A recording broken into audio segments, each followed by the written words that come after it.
Pag dito na side niya, dito na siya, oh. Kaya medyo mahina siya. Although, gano'n naman talaga to. Medyo mahina talaga to. Kailangan ng processor. Pantay naman ng tunog niya, eh. Oh, channel 2. Pansinin nyo, wala pa rin siyang signal, oh. Dito pa siya magkakaroon ng signal, oh. Pantay naman, oh. Katapos ko lang gumawa ng CE5, ito. Ito, nakapatong na to dito, eh. Kaya, unahin natin to. Kaiser. Ano pa pangalan nito? Rowell ng La Mesa Dam, Barangay Greater Lagro. Okay, ito, address na Solid GTV. Ang issue ay, may nakalagay dito, eh. Mahina output ng channel 2. Parang 1/4 lang. Okay, mahina daw audio ng isang channel or channel 2. Kaya, sige. By the way, shoutout muna sa may-ari nito kay Sir Rowell.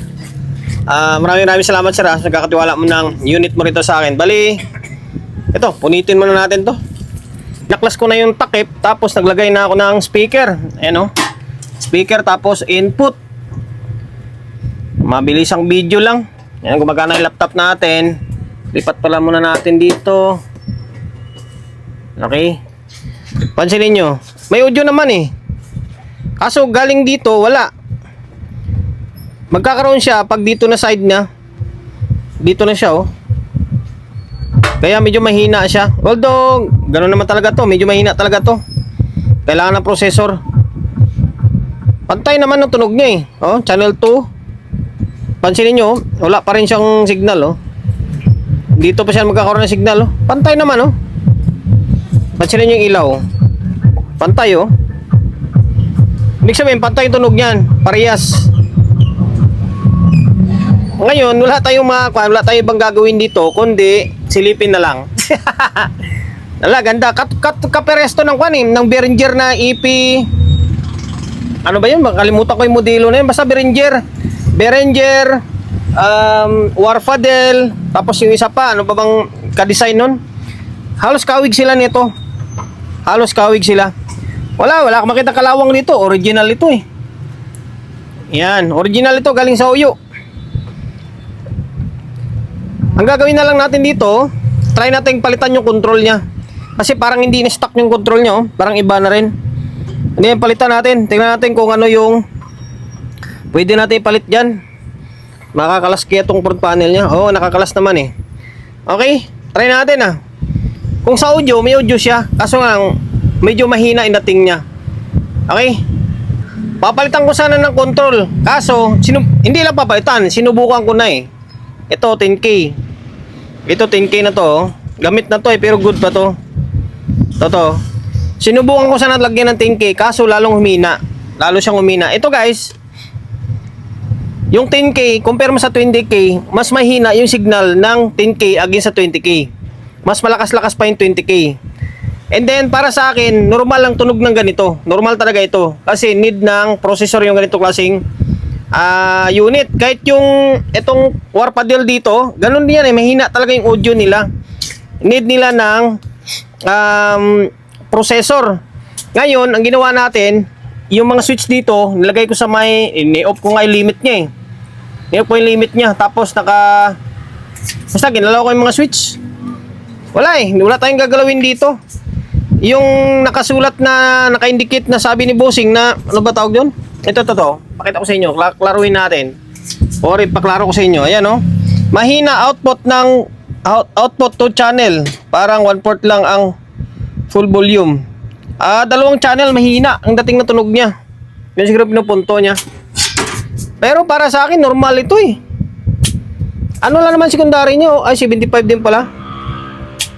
Kailangan talaga ng processor ito. Ganun talaga to. Medyo mahina talaga ito. Kung gusto mong lumakas to, kailangan mo ng processor. Kapag wala, ganun talaga. Ganun lang talaga ang lakas nito. Kasi wala namang built-in na crossover ito. Di ba? Wala ka namang gagalawin dito, eh. Normal na tunog ito. Normal na tunog niya. Okay, balik natin. Para maklaruan tayo, tinanggal ko yung base ko na speaker. Ay, hindi. Naka 4 ohms na nga pala ako. Tanggalin ko to, Tanggalin ko muna tong dalawang 1,000 natin na sub. Kasi hindi ka marinig, eh. Siyempre. hindi gaano marinig. Ngayon, ang midhay ang ilalagay ko, yung midhay na nandun. Dalawang midhay natin, natabunan ng gawain, no? Or gawa na yung mga yan. Antay na lang ng tubos. Ngayon, pakinggan nyo yung tunog. Oh, malakas, di ba? Oh, malakas naman, oh.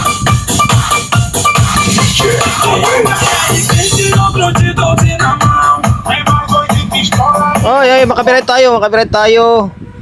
Ayan, para sa akin normal 'yan yung tunog net para sa ganitong unit. Normal 'yan. Kapag ipang bibase mo 'yan, halos wala ka ganun marinig kasi nga naka-base siya eh.